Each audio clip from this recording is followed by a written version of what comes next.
قاعده 66 حقوق اسماء و صفات را بدانیم. حقوق اسماء و صفات چی هست؟ مثلا یک مسلمان، تو مسلمان هستی، بله، حق اسماء و صفات سر تو چی هست؟ الله 99 نامش گفته، همین 99 نامی که در کتاب الله و سنت رسول الله صلی الله علیه و آله ثابت است، بالای ما تو چی حق داره؟ حق داره یا نداره؟ بله حق داره، حق الله هست.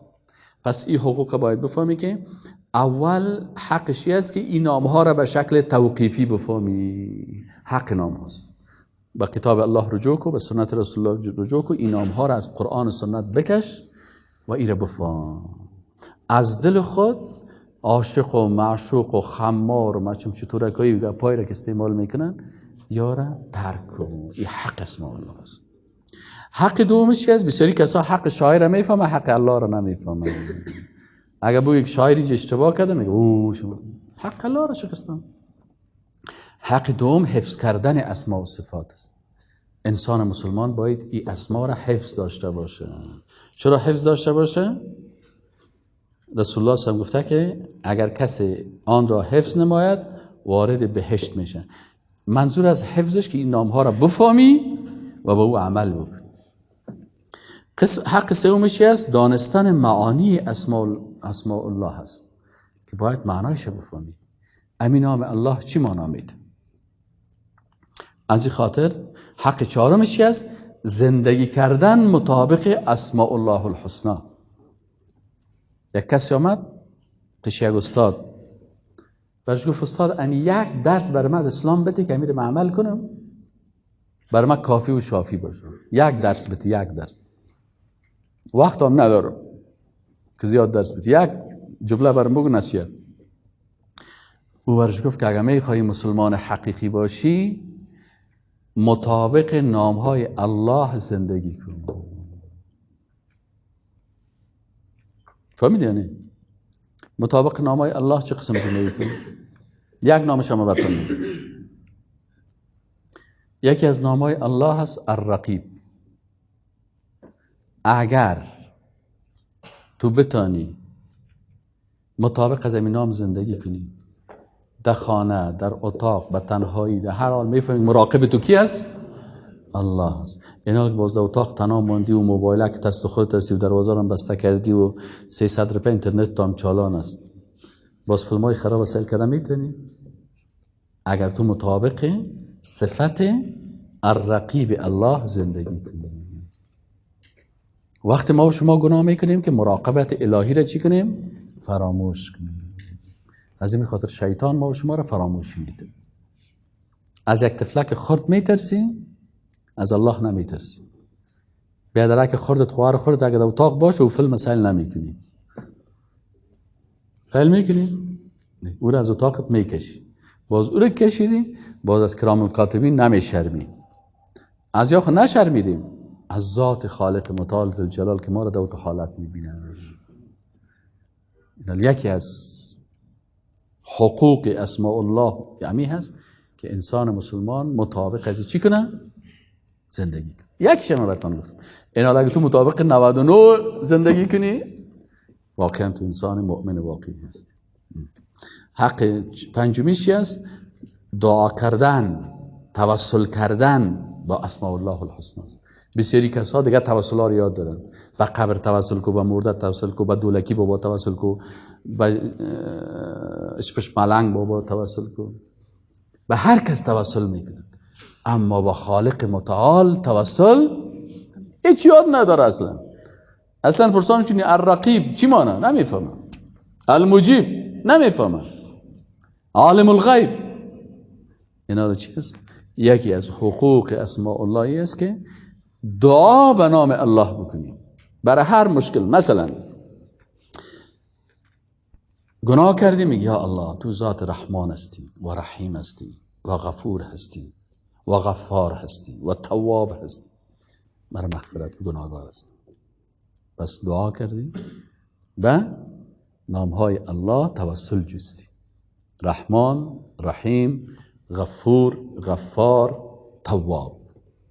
این بسیاری که 5 صفت الله را در واده توبه فراموش کرده، باز میخیزه میره یا الله به نام فلانی، به خاطر فلانی. در حال پیغمبر صلی الله علیه و سلم پیش از پیغمبر هم یک لگو 20 چند هزار پیغمبر تیر شده. پیغمبر هم نگفته که یا الله به نام آدم علیه السلام سر ما رحم کن، یا الله به نام ابراهیم علیه السلام، یا الله به حق ابراهیم علیه السلام. هیچ نگفته.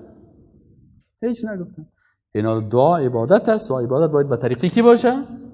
رسول الله صلی الله علیه و در هیچ حدیث رسول الله صلی الله علیه و شما پیدا نمیکنید که رسول الله صلی الله علیه و بغیر از اسماء الله به حق فلان شخص، به حق فلان شخص، به نام فلان شخص چی کرده باشه؟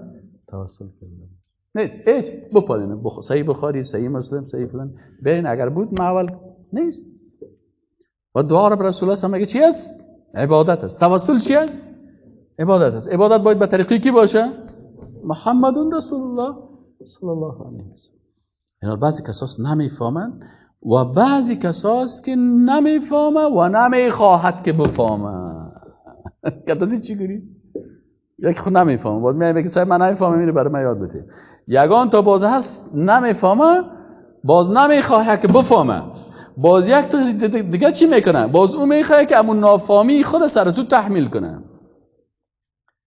یگان تا بر ما زنگ میزنه استاد والا فلانی مسئله اینطور است، بس امی حکمش چطور است؟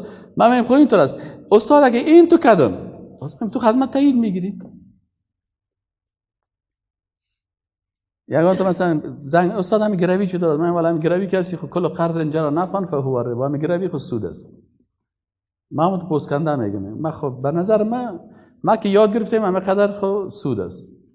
اگه از مس پرسان میگم نیست. اگه باز مثلا خانه 10,000 است، باز یک 2,000 کرا بتیش، باز من میگم این چال است. این هم قصه بنی اسرائیل از کت مایی.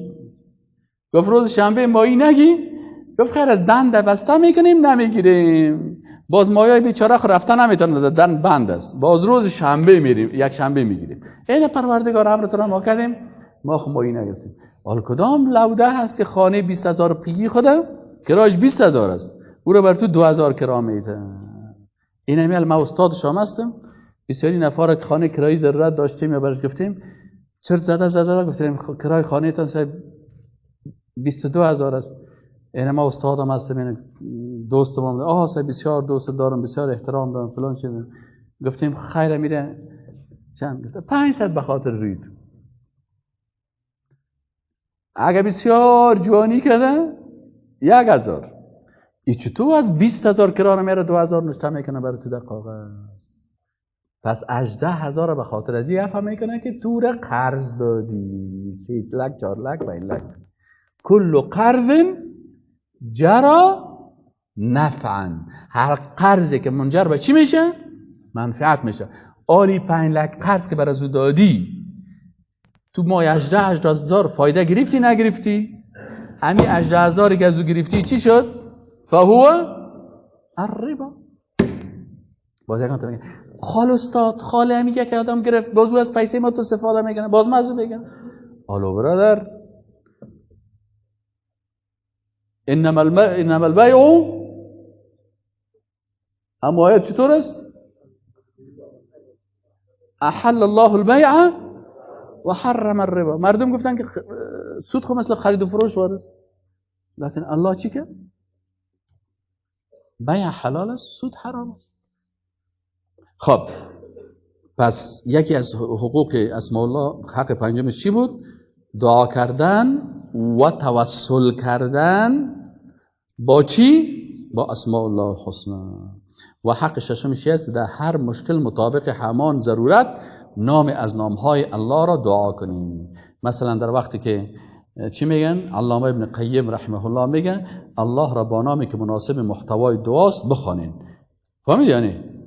این وقتی که میگه دعای رسول الله صلی الله علیه و آله همیشه مطابق اونمو محتوا یکی از نامهای الله را الله رحمت فرستاده به مو دعا میکردن.